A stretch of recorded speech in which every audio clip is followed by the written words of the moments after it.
طواف ایک اہم عبادت ہے۔ طواف کے بہت سارے واجبات ہیں، یعنی دائیں طرف سے طواف کرنا، حجر اسود سے طواف کرنا، چل کر طواف کرنا، یہ حج کے جو واجبات ہیں ان میں آتا ہے۔ اسی طریقے سے طواف کا ایک واجب ہے حکمی طہارت کا ہونا۔ یاد رکھیے طہارت کی دو قسمیں ہوتی ہیں، ایک ہوتا ہے کہ جو ظاہری نجاست ہے اس کا نہ پایا جانا، یعنی آپ کے کپڑے پیشاب سے آلودہ ہیں، یہ کہلاتا ہے ظاہری نجاست پائی گئی یا نہیں پائی گئی۔ دوسری جو نجاست ہوتی ہے وہ ہمیں نظر تو نہیں آتی، لیکن حکماً یہ کہا جاتا ہے کہ جناب اس کا وضو نہیں ہے یا اس کا غسل نہیں ہے، تو یہ بھی ایک طرح سے حکمی طور پر ناپاکی ہوتی ہے۔ اب طواف ایک عبادت ہے، ہر عبادت کی طرح اس کے بھی آداب ہیں، لوازمات ہیں، اس کے بھی واجبات ہیں۔ تو طواف کے اندر حکمی طہارت کا پایا جانا یہ واجب ہے۔ نماز کے اندر تو جو حکمی طہارت ہے اس کا پایا جانا فرض ہے، لیکن طواف کے اندر حکمی طہارت کا پایا جانا واجب ہے۔ پہلا سوال آج ہمارا یہی ہے کہ جناب جو حکمی طہارت ہے، یہ حکمی طہارت اس کا حکم کیا ہے، کہ فرض ہے، شرط ہے یا واجب ہے؟ حکمی طہارت کا پایا جانا طواف میں واجب ہے۔ اب شرط نہیں اور فرض نہیں، اس کا ثمرہ یا نتیجہ یا اس کا جو ایک رزلٹ جو ظاہر ہوگا وہ یہ ظاہر ہوگا کہ طواف تو ہو جائے گا، لیکن طواف کی اس غلطی کے ازالے کے لیے جو معاملات ہیں وہ پورے کرنے پڑیں گے۔ اب ہم چلتے ہیں کہ جناب بالفرض کسی کا بے غسل طواف ہوا ہے یا بے وضو طواف ہوا ہے۔ اب آپ کہیں گے کہ جی بے غسل کے مسائل کہاں ہوتے ہیں، کون ایسا ہے کہ جو بے غسل طواف کر آئے گا؟ خواتین کے ساتھ یہ مسائل زیادہ ہوتے ہیں، جب وہ ناپاکی کے ایام میں ہوتی ہیں بہت طرح طرح کے مسائل ہو جاتے ہیں۔ میں نے اپنی کتاب میں ایک پورا چیپٹر قائم کیا ہے کہ خواتین کو سفر حج اور عمرہ پر جانے کے حوالے سے کن باتوں کا خیال رکھنا چاہیے، اور خاص طور پر ایسا ہوتا ہے کہ طواف کر آ گئیں نہا کے، پھر پتہ چلا کہ جو عارضہ تھا وہ دوبارہ جاری ہو گیا ہے۔ اب وہ جب دوبارہ جاری ہو گیا ہے اور 10 دن بھی نہیں ہوئے، تو وہ جو طواف ہوا جو جس حالت میں کیا، بظاہر وہ حالت ایسی تھی کہ غسل کیا جا چکا تھا، نمازیں شروع ہو چکی تھیں، پھر دوبارہ وہ عارضہ ظاہر ہو جاتا ہے، تو حکم اب یہ ہوگا کہ وہ طواف ناپاکی کی حالت میں ہوگا۔ تو یوں اس طرح کے مسائل آتے ہیں، جن کو ان مسائل کا پتہ ہے وہ اچھے طریقے سے ادراک رکھتے ہیں کہ ان مسائل کے اندر کیا باریکیاں ہوتی ہیں۔ پہلا سوال تو یہ ہے کہ اگر طواف زیارت بے وضو یا بے غسل کیا تو اس کے کیا احکام ہیں؟ یاد رکھیے کہ طواف زیارت جو فرض بھی ہے، حج کے 3 فرائض میں سے ایک فرض ہے، تو اس کے سب سے زیادہ جو ہے وہ مشکل مسائل ہیں، اس تلافی کی جو صورتیں ہیں۔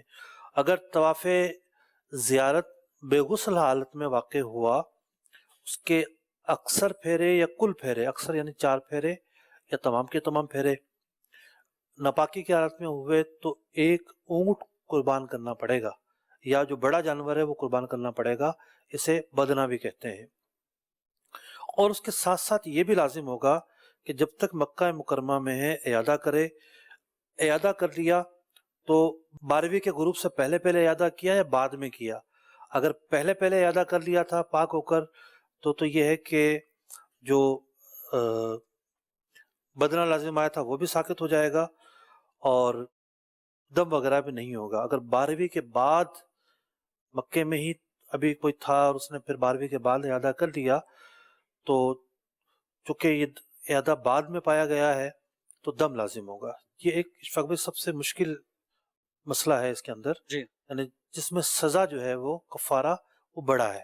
جی، بڑا جانور ہے، یا اگر 12ویں کے بعد اعادہ کریں تو دم ہے، تو دم ہے، تو دم لیٹ ہے۔ کرنے کی وجہ جی، سے۔ خواتین کے لیے بھی یہی ہے دم؟ سب کے لیے۔ اگر یہ بغیر غسل کی حالت کے پایا گیا طواف تو سب کے لیے ایک ہی حکم۔ 12ویں کے بعد وہ اعادہ کریں تو ان پر بھی دم ہوگا؟ جی ہاں۔ کیوں ہوگا؟ تاخیر ہو گئی 12ویں کی؟ نہیں، پہلے ناپاکی کی حالت میں کیا ہے، اچھا،